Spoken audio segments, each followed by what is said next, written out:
Welcome to Purpose Living Podcast.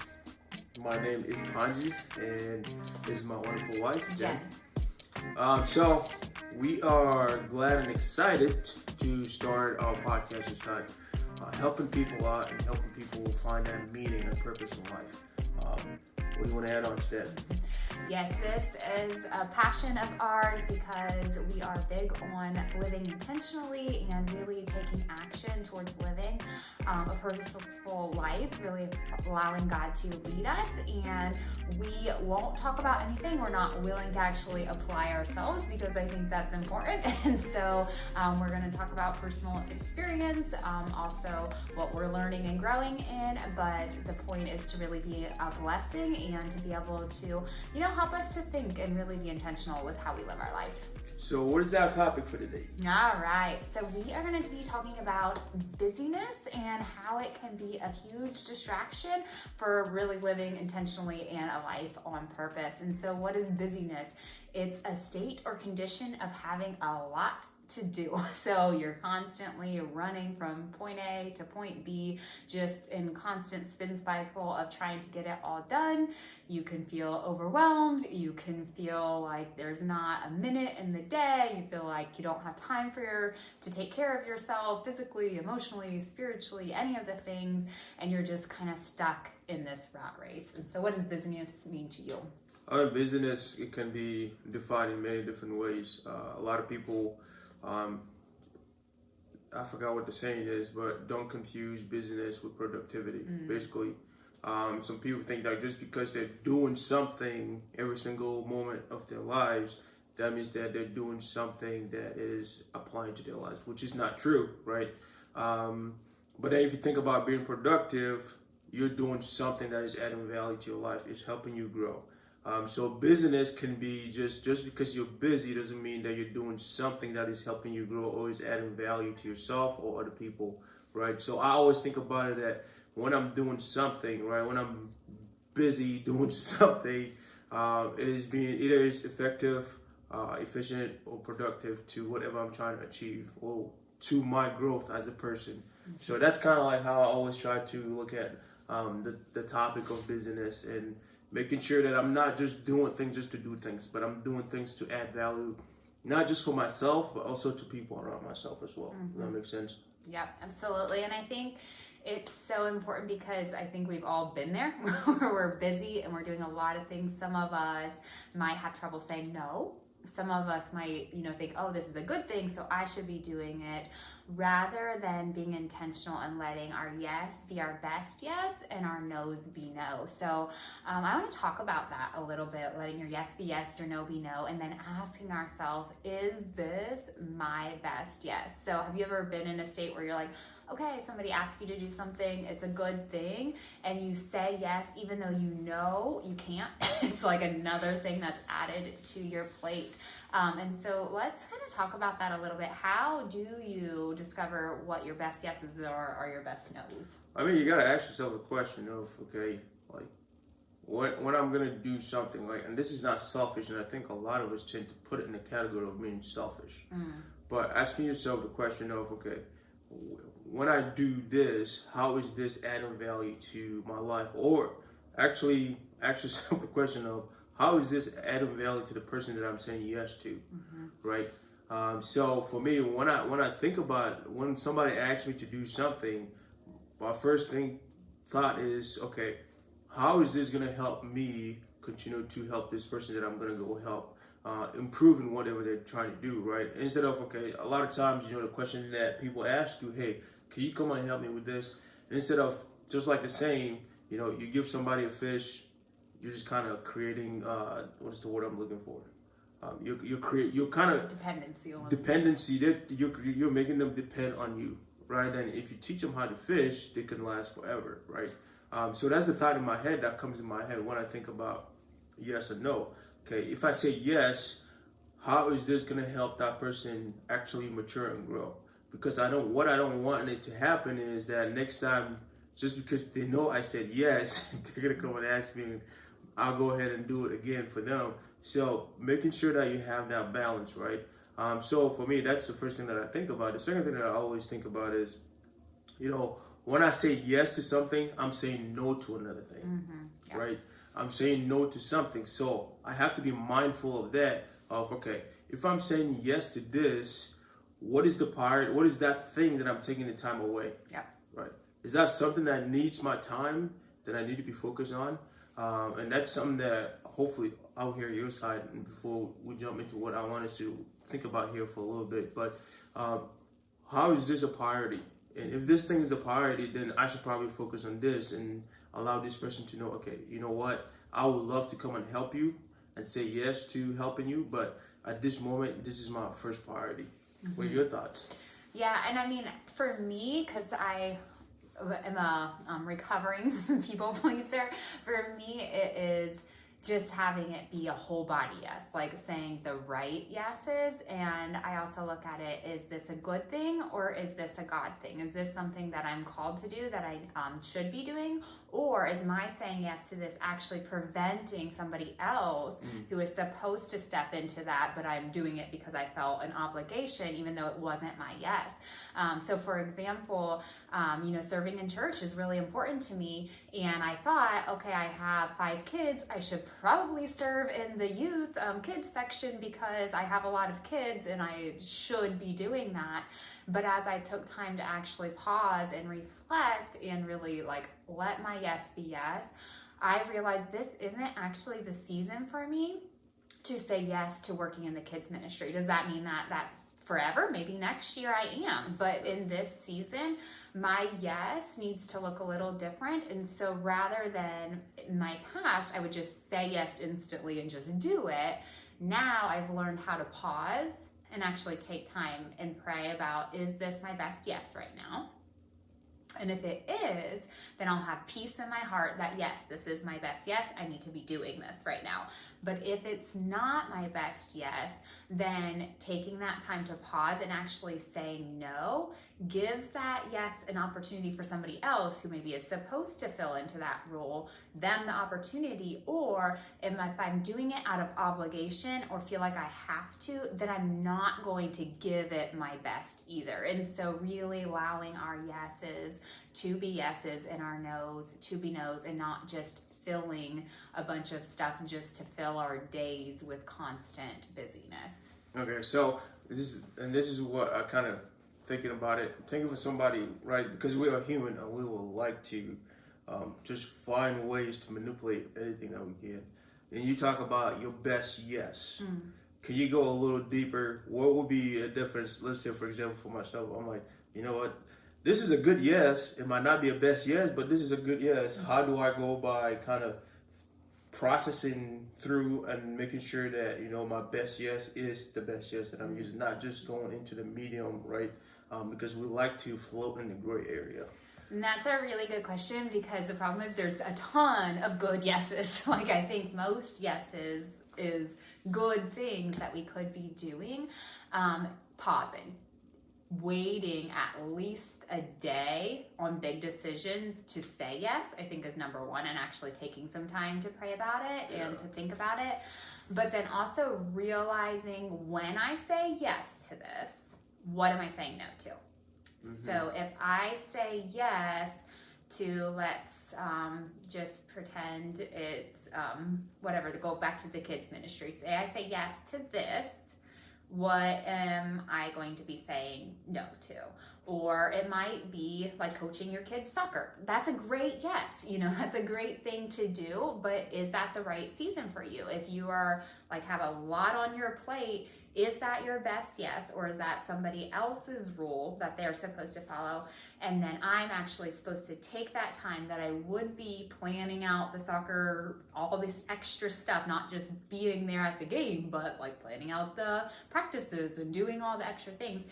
Am I actually supposed to be taking that time to spend with my kids? Which one is my best yes? Because both of them can be time with your kids, and one, you might be supposed to be doing that as a soccer coach. That might be your best yes, or it might not be. But if we impulse decide without actually thinking through it, then I think that's when the busyness comes in, where we're saying yes to all of the things versus the right things. So actually taking some time to say, what is this my best yes? taking at least a day to respond to it. It may be longer if it's a bigger decision. And then what am I saying no to by saying yes to this? Yeah, and I like that because what I'm hearing is like being intentional, right? And being super focused on, okay, what in this moment do I need to put my focus on, right? And and I love it because somebody says, your focus magnifies your effort. So whatever you are focusing on, your effort that you're giving in will be magnified. So if you're saying yes and it is your best yes, that means your effort is going to be your best effort that you're giving in that moment, right? Compared to if you're just saying, this is a good yes, your effort is going to be good yes, good effort towards that. So that's a good point to really think about and to bring yourself back and reflect on, asking yourself the question of, okay, it is one thing for me to just keep going and just to do, but also it is also important for you to step back and ask yourself, okay, if I decide to say no to this, there's an opportunity for somebody else to come in and also serve in that position. It doesn't have to be me all the time, right? So another thing that I think a lot of us don't pay attention to is our focus and mental capacity to think through things. Resting. Allowing yourself to rest. How can busyness impact us to fully recover so that when we say yes to our best yes, it will also mean that we are also giving our best? Because in order for me to give my best, I need to be at my best. How has that experience been for you? Yeah, I think it goes all back to intentionality with our time. And so being intentional with putting in rest and actually scheduling it and knowing what you need to fill your cup, because I think a lot of times, I'll speak especially for women, probably men too, but we can feel guilty for taking time for ourselves. We can feel guilty for needing to rest. And when I realized that I am no good for anybody if I don't take care of me and if I don't have that renewal time to just rest, reflect, really be able to be intentional with filling my cup so that I can give to others, that's actually selfish if I don't take the time for it. And so I think that all goes back to intentional living. It's not going to happen by chance. You're not going to squeeze in rest time just when your calendar is blocked full constantly. Like, you have to actually be intentional with it. And I know for you and I, we are good at respecting each other's need for that and giving that to each other. So I think that's part of it. Those close people that you are in that core relationship with, knowing and being on the same page with each other. So with your spouse or, close friends, family, letting them know that, hey, I might be saying no to you, that I can't do this because I really need to, have this quiet alone time. I know as a mom of 5 kids, every day for a little bit, I just need to go in my room and be quiet and be by myself because I just need that time. And for you, the same. It is the same, right? You gotta give yourself some time to recover, so that when you are being intentional with whatever the time slot is, right? Being one with your kids, being one with your wife, being one with yourself. You got to be able to be in a good headspace too, so that you can be able to function and actually think about what you're doing in the moment and be present in the moment and not be overcome by everything. So one of the points that you had, and I think this is really important because it's something that we need to process and truly think about, and that is busyness can also be something that holds us back from setting our goals. Because I truly believe that this is a great point, because when you get going, you don't have a direction and you don't have a structure of what you're trying to do, you just kind of jumble everything together and there's no direction. So talk about that a little bit, because I think this is a great point for us to really talk about and to, also provide people some practical things that they can also think about. Yeah, absolutely. So without intention, we absolutely get nothing done. So we have to be intentional with whatever it is that we're wanting to accomplish. And so without having time to even take the time to set goals, we're not actually ever going to take steps to be able to achieve them. So I really, really do believe that everyone has good intentions with wanting to, be healthy, be intentional, actually live their life on purpose. Like, I don't believe anybody wakes up and be like, yeah, I just want to be a slug and do nothing with my life. Like, I don't think anybody actually thinks People that. would like to think that, but they don't want to. And there are people that are stuck in that, but I do believe it's because they've never had hope or somebody believing in them to pull them out of it. And so part of the reason for this podcast is because we believe in you and we see potential in you. And so wherever you're at right now, maybe you're overwhelmed and even getting out of bed is hard. Just saying, okay, this is where I'm at right now, but I don't have to stay stuck here. Yeah. Like, I'm ready to start to actually live intentionally. Then what is my next best step? So setting goals, doing all the things. Sometimes we can get overwhelmed by that. Like, oh, I don't want to set a goal because what if I fail? Or what if I mess it up? Or what if I don't follow through? Like, all of those lies and voices in our heads can start to spin out of control, especially if we're busy, because we're already feeling like we're drowning. So I like that we talked about having that time for rest and, rejuvenation first, and then moving into that goal setting and being intentional, because we do need to look at what do we actually want to accomplish with our life? Yep. What does being physically healthy look like to us? What are we doing to actually be physically healthy or thriving in our faith life or thriving in our marriage or whatever that might be in our finances? What are we doing to take those steps forward? And we really need time to stop and ask ourselves, what do we want it to look like? Yeah. And if we don't have that time carved out to actually think about it, we won't. We're going to stay in the autopilot hamster wheel of just surviving the day. We'll keep going and going and going. And that's why we're burnout, we're tired, we're overwhelmed, we're exhausted. We have to slow down. For me, something that is invaluable for me is getting up early before the kids get up and having at least 1 to 2 hours of quiet time. Before anybody else gets up, it's me, my Bible, my journal, just my instrumental worship music, so it's just real quiet with no words. That is invaluable to me. Like, I tried to sleep in thinking that was going to be helpful. It wasn't. Like, that my whole day does not go as well. That time is the most precious time, because from that place everything else will flow. And so you have to carve it. You have to find when you're going to do that. Just be still and quiet so that you do have time to set goals in that space or whatever you're doing.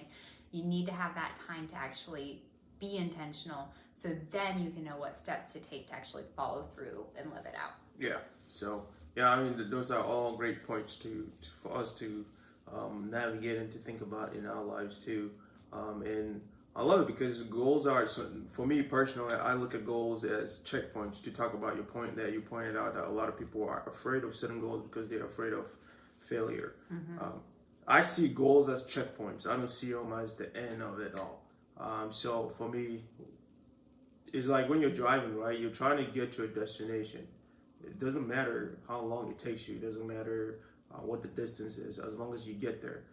As you go, when we travel, I have my checkpoint. So if the gas needs to be filled, I have a checkpoint of where I'm going to go to. So my goal is to get there before the gas goes empty in the car. That'd be good. Right? So things like that. So if you look at your goals as a checkpoints rather than the end of it all, then you have a good drive and excitement to continue to stay encouraged and continue to drive that momentum for you to continue to want to achieve what you want to do. So just kind of a little bit quick recap of what we're talking about. Busyness, right? Is a state or condition having a great deal of stuff that you're just trying to get done. A lot of things. You're just doing things, just trying to stay busy. And we just kind of talk about, thinking about the difference between busyness and productivity. Knowing what those differences are. And then she kind of talked about her own personal experiences on those things and how she deals with just trying to find stillness, getting up early in the morning. And for some people, that might be a great time. For some people, later in the evening. I know other people that actually would say, when my kids go to sleep, that is where I find my peace, right? And that might be that for you, right? And understanding and just being intentional. When I say yes to this, I'm saying no to this. And knowing exactly where my priorities are at that moment. And understand that you don't have to say yes to everything. Because when you say yes to everything, you might be, for the lack of term, you might be taking somebody else's blessing from them to bless that situation that you could have said no to. So it's just knowing exactly, where God has your heart at, and knowing that it is only you that know that deep down in your heart, if you feel it, to say no. Say politely, hey, I'm sorry, can't do this at this moment, but hopefully you're blessing somebody else with an opportunity for them to come in and bless that opportunity. So what else you got to add on? I mean, honestly, just kind of taking some time this week. We just encourage you to take some time to ask yourself, look at your schedule. Like, your schedule doesn't lie. Look at your schedule. And next week, we're actually going to talk about priorities and setting all of your values, all of that up. So we are going to do that next week, which will be powerful. At least it was for me. But look at your schedule and look at what am I all doing that is my best yeses. That yes, these are my priorities. These are things that are super important for me to do. And look at what is it time for you to eliminate. Is there anything that you can put off of your schedule to give yourself more white space? Yeah. And then look at, is there anything that is a best yes for me that I'm not being intentional with? So that might be getting a little workout in. That might be having time that you go on a date or just sit on the couch and talk with your spouse. That might be playing on the floor with your kids. That might be calling a friend and catching up. Yep. So is there something that is a best yes that you need to start doing? What do you need to eliminate that needs to get off of your plate? And where do you have that rest and that time to fill your cup? Perfect. Well, listen, we are super excited about this wonderful opportunity that we have. And it is an opportunity for us to share our heart, to share our experiences. We don't know it all, but we know that God has put this on our heart for a reason. And we're going to be as straight up and as clean as we can be with you guys. And just like you shared, if we're not doing it, we probably ain't going to talk about it. So what you're going to be hearing from us is going to be our experiences, certain things that we've done in the community that we're helping other people, our experiences from all those things. And we're hoping that we can add value to people, give people hope, not just an empty hope, but action-filled hope that you can take things from here and actually apply it to your life. Because it's one thing to just listen, it's just one thing to just kind of have those ideas in your head, but for us, our goal is you can take the things that we're giving to you and apply it to your life. So don't just listen to what we're saying, but apply it also and see how it works. And then get back to us. Please share with us. And we will love to hear some feedback and have some feedback. Where can they find us? So purposeliving.coach is our website. We also are in our Facebook group, Purpose Living Coaching, and then you can find us on podcast too. Yep, you can find us on the podcast, and we are on YouTube too. So Purpose Living Coaching. So you can find us on there. And like I said, thanks for being here with us, and we appreciate everybody. And continue to share, like, and subscribe. We'll talk to you guys next time. Bye. Peace.